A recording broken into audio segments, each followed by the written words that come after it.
গুচ্ছ গুচ্ছ ATM card, ব্যাংকের পাসবই দেখে চমকে যাবেন। হ্যাঁ, প্রতারণা চক্র। আর সেই প্রতারণা চক্রে 3 জন গ্রেফতার। সাইবার প্রতারণা এইভাবে দেখুন, কত কার্ড, কত পাসবুক একেবারে উদ্ধার করলো। বাজেয়াপ্ত এটিএম কার্ড, মোবাইল সিম, সমস্ত কিছু ডোমকলে। কথা বলবো প্রতিনিধি প্রণবের সঙ্গে, কতদিন ধরে এভাবে কত টাকা মানুষের খসিয়েছে।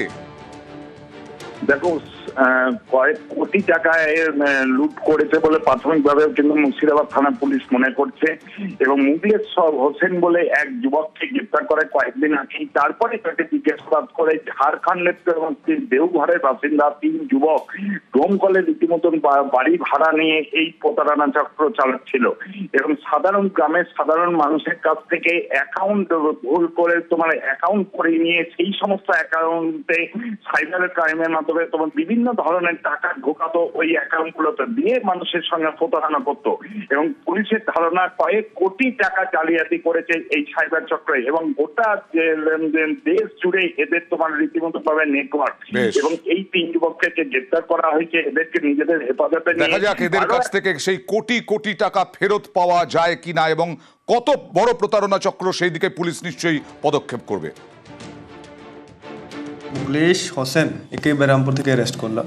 আমরা 3 জনের নাম পেলাম ওর থেকে, সালামুদ্দিন আনসারি, কালামুদ্দিন আনসারি, নিয়াজ আনসারি। 3টারই বাড়ি ঝাড়খণ্ড, কিন্তু এখানে দমকলি থাকতো। ওর 3 জন থেকে 100 এটিএম কার্ড, 60 পাসবুক, 5টা ফোন, কম্পিউটার, প্রিন্টার এসব রিকভার হয়েছে।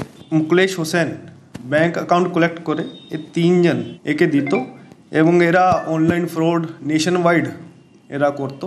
अभी कितना फ्रॉड इन्होंने किया, we are finding it out. We are expecting के काफ़ी बड़ा अमाउंट रहेगा ये। तो किस तरह से क्या मॉडस ऑपरेंडी था, we are finding it out.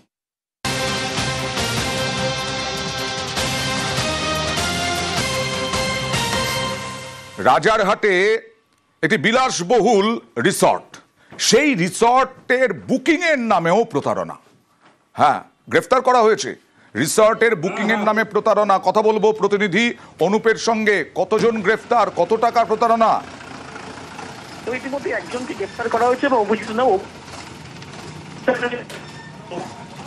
Anup, তোমার কথা স্পষ্ট হচ্ছে না, একটু যদি সরে যাও।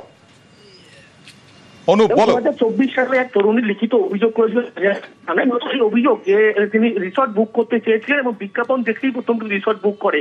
এরপরে তার ব্যাংক থেকে 33,000 টাকা কিন্তু একেবারে অ্যাকাউন্ট থেকে কেটে নেয়। তার পরবর্তী ক্ষেত্রে অভিজিৎ দত্ত নামে এই ব্যক্তি, তিনি কিন্তু একেবারে সমস্তভাবে যোগাযোগ বন্ধ করে দেয়।